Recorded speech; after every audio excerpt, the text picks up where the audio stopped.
मैं चंद बात आप लोगों के बीच में कहने आया हूं, उन्हें गौर से सुनने की जरूरत है। आज जो माननीय विधायक जी द्वारा और बहुजन समाज पार्टी के लोगों के द्वारा जो जन आंदोलन की जरूरत पड़ी, उसका सबसे बड़ा कारण है जो अभी नाथीराम जी ने भी कहा था और सब लोगों ने कहा था, आप चाहते तो तख्त बदल सकते थे, आप चाहते तो ताज बदल सकते थे, आप चाहते तो उत्तराखंड की सरजमी पर आपकी सरकार होती और बहुजन समाज पार्टी की सरकार होती। अगर दलित मुस्लिम बैकवर्ड समाज के लोग अगर एक जगह कर वोट डाल देते तो आज जन आंदोलन करने की तुम्हें जरूरत नहीं पड़ती। ये डॉक्टर भीमराव अम्बेडकर जी का संविधान है।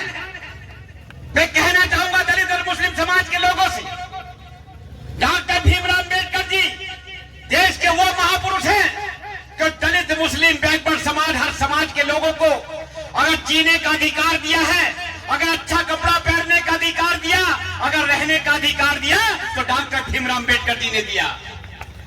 जब डॉक्टर भीमराव अम्बेडकर जी नहीं थे और जब देश में अंग्रेजों का राज था और डॉक्टर भीमराव अम्बेडकर जी, पंडित लाल जवाहर नेहरू और गांधी राज पार्टी जब देश में आजादी की लड़ाई लड़ रहे थे तो उस बीच में भी उसमें भी आपका अधिकार छीना जा रहा था। मगर मैं मुस्लिम समाज के लोगों से भी कहना चाहूंगा कि हमारे नबी करीम सल्लल्लाहु अलैहि वसल्लम ने फरमाया है, अगर आप कहीं सफर पर जा रहे हो और आप मंजिल भटक जाते हो और आपको कोई मंजिल पर रास्ता नहीं मिलता और कोई मुसाफिर अगर आपको रास्ता दिखाता है और आप मंजिल तक पहुंच जाते हो और वही मुसाफिर कभी आपके दरवाजे के आगे को गुजरे तो आप उसे एक गिलास पानी पिला देना, मैं समझूंगा कि आपने एहसान उतारने का काम किया है। अल्लाह के नबी ने कहा है, दो रास्ते दिए हैं, एक दीन का एक दुनिया का। दीन का है पांचों टाइम नमाज पढ़ने का और दुनिया का रास्ता है सही रास्ते की तरफ जाना। हम कौन से नबी करीम सल्लल्लाहु अलैहि वसल्लम के रास्ते पे चल रहे? अरे जब देश का आजाद हो रहा था और गोलमेज सम्मेलन इंग्लैंड के अंदर बुलाया गया और अंग्रेजों ने बैठे कहा कि हम आज आपके देश को आजाद करना चाहते हैं, तो वही कांग्रेस के लोग, वही मनुवादी लोग जिनकी आज आप दुहाई देते हैं, जिनके आज आप साथ देते हैं, उन लोगों ने रात को अंग्रेजों संयुक्त राष्ट्र में बैठे अंग्रेज से कहा कि वोट का अधिकार उसे मिलना चाहिए जिसके पास 12.5 एकड़ जमीन हो, वोट का अधिकार उसे मिलना चाहिए जो मिडिल पास हो।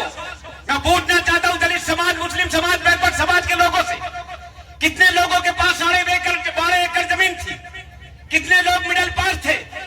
देश के अंदर 14.5% लोग ऐसे थे जो मिडिल पास या 12.5 एकड़ जमीन थी।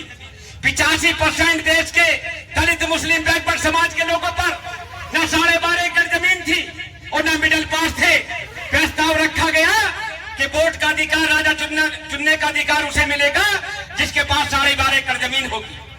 ऐलान कर दिया कि देश का राजा वो चुना जाएगा जिसके पास 12.5 एकड़ जमीन होगी, जो मिडिल पास होगा। गांधी एक पार्टी, पंडित लाल जवाहर नेहरू और जितने क्रांतिकारी लोग थे तालियां बजा दी कि बहुत अच्छा हुआ, देश आजाद हो गया। पर कोने में बैठे डॉक्टर भीमराव अम्बेडकर जी ने ताली नहीं बजाई, हमारे महापुरुष ने ताली नहीं बजाई। तो अंग्रेज ने कहा, भाई डॉक्टर भीमराव अम्बेडकर जी क्या तुम नहीं चाहते देश आजाद हो? तो डॉक्टर भीमराव अम्बेडकर जी ने क्या कहा था मेरे मुस्लिम समाज के लोगों? उन्होंने कहा था कि मैं ताली कैसे बजाऊं? देश में आपकी आजादी से उन लोगों को आजादी मिली है जो 15% लोग तुम्हारे गुलाम हैं। अरे हमें आजादी कहां मिली? हम तो 85% लोग इनके गुलाम हैं। तो जब अंग्रेज ने कहा कि तुम क्या चाहते हो, तो वो भी जानते हैं कि सबसे विद्वान कौन बैठा है व्यक्ति। तो डॉक्टर भीमराव अम्बेडकर जी ने कहा था, चाहे दलित हो, चाहे मुस्लिम हो, चाहे बैकवर्ड हो, चाहे अपर कास्ट गरीब तबके के लोग हो, जिस मेरी बहन बेटी, मेरे भाई की उम्र 21 साल हो जाए उसे वोट का अधिकार मिलना चाहिए जब मेरा देश आजाद होगा। तो हमें कहां से वोट का अधिकार मिला? आप कहते हैं कि हम शहजाद भाई को विधायक बनाएंगे, आज हम सत्येंद्र भाई को विधायक बनाएंगे, आज जमील अहमद साहब को विधायक बनाएंगे। अगर हमें वोट का अधिकार डॉक्टर भीमराव अम्बेडकर जी ना देते तो हम कहां से विधायक बनाते? यही वही कांग्रेस के लोग हैं, यही वही कांग्रेस पार्टी के लोग हैं।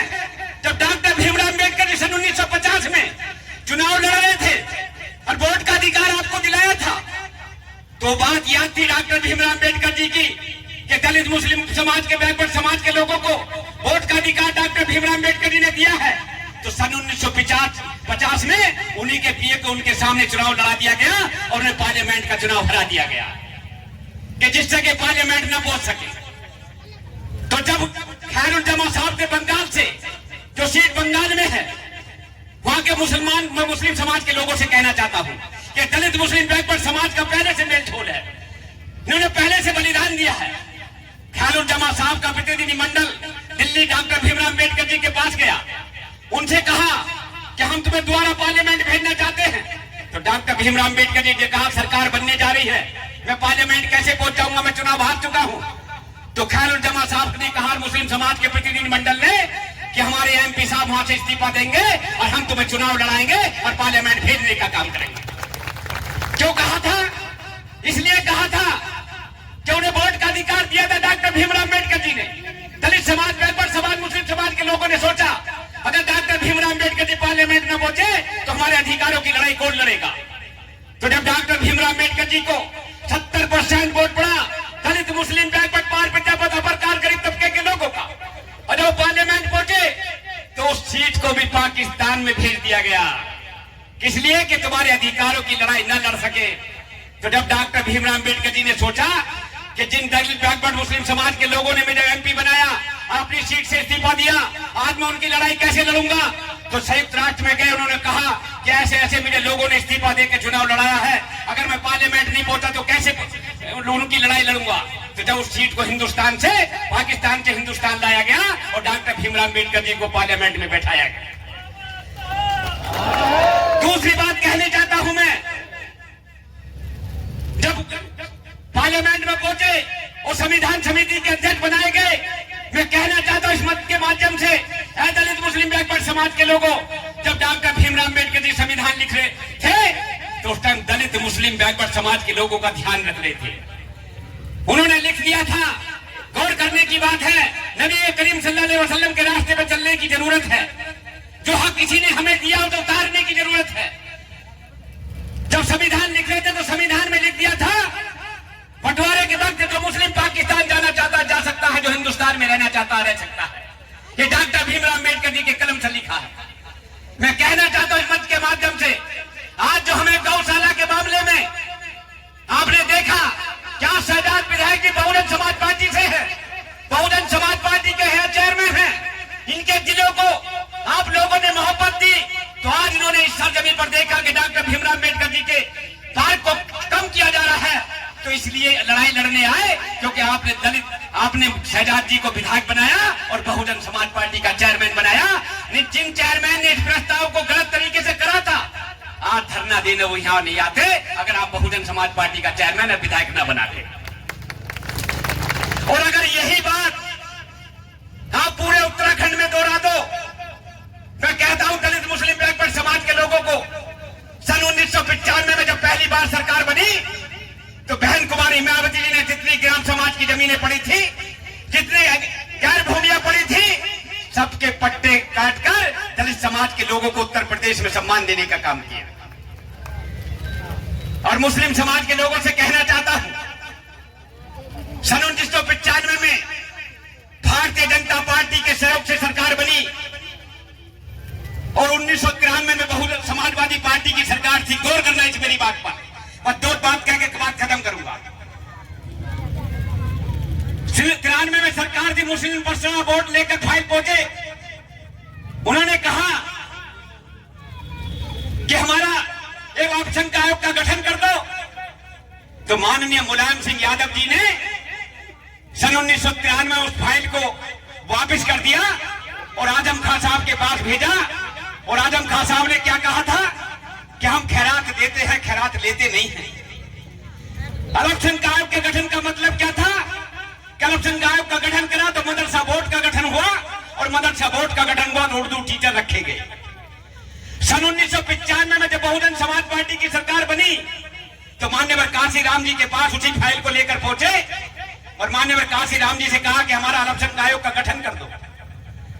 मान्यवर काशी राम जी ने पढ़ा कि बहुजनों का हित में है, मुसलमानों के हित में है, तो उत्तर प्रदेश की शेरनी बहुजन समाज पार्टी की राज्य अध्यक्ष बहन कुमारी माती के पास फोन किया मान्यवर काशी राम जी ने कि तुरंत मंत्रिमंडल की बैठक बुलाओ और अल्पसंख्यक आयोग का गठन करो, और आयोग को पास कर दिया गया। तुरंत मंत्रिमंडल की बैठक बुलाई, कानून को पास कर दिया गया।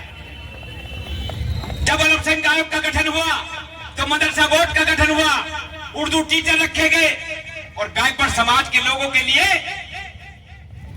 कौन जानता था? मैं कहना चाहता हूं मंच के माध्यम से, बाल पिट्टापत सैनिक, गुर्जर जाट, जनसाल शेखर, गुर्जर समाज के लोगों को, पाल समाज के लोगों को, पिट्टापत समाज के लोगों को, हर समाज के लोगों को दर्जा राज्य मंत्री बनाकर, कैबिनेट मंत्री बनाकर,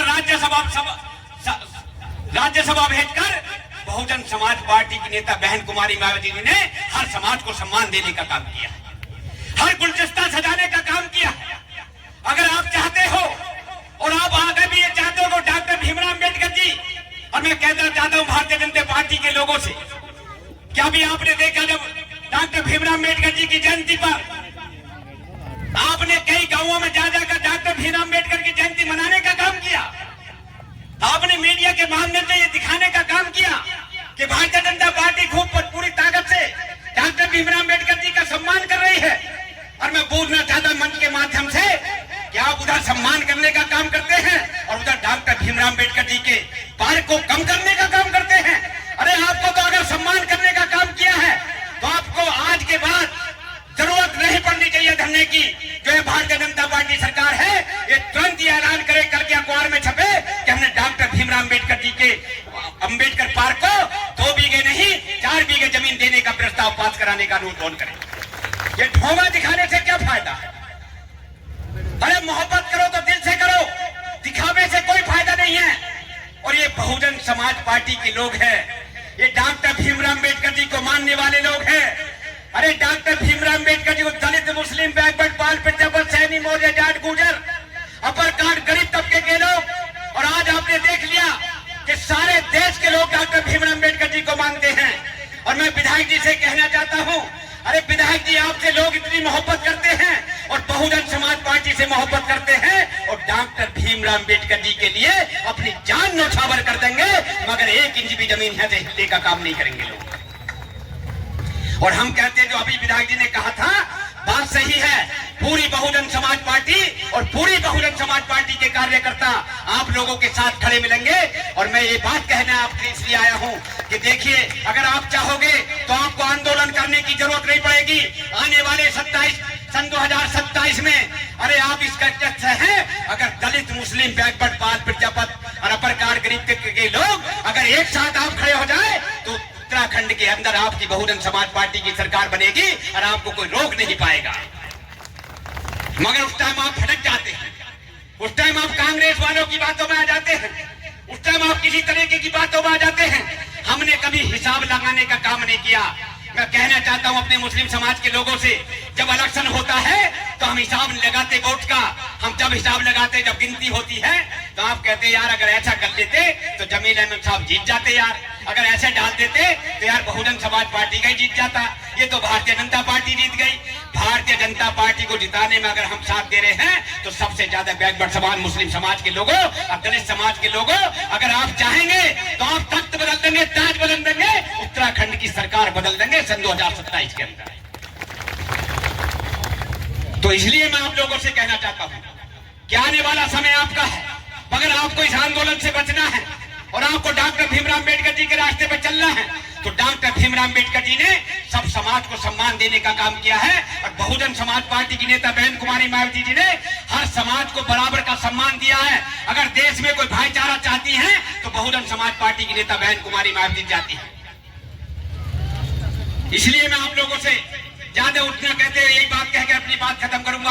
आने वाले वक्त में आप लोगों को एक साथ मिलकर, मैं अपनी जो हमारी बहन बेटियां बैठी हैं, जो हमारी माताएं बहनें हैं, इनका मैं धन्यवाद करता हूं। और जो दूर दराज से लोग आए हैं, मैं इनसे भी आप धन्यवाद देता हूं कि जैसे डॉक्टर भीमराव अम्बेडकर जी से आप मोहब्बत करते हैं, इस जन सैलाब को अपने दिल में बनाए रखना। एक दिन ऐसी आंधी आएगी कि डॉक्टर भीमराव अम्बेडकर जी के जो आप जितने भी अनुयायी हो, आपकी सरकार बनेगी उत्तराखंड के अंदर और आपका परचम लहराने का काम होगा। सभी को जय भीम, सभी को नमस्कार, खुदा। साथियों।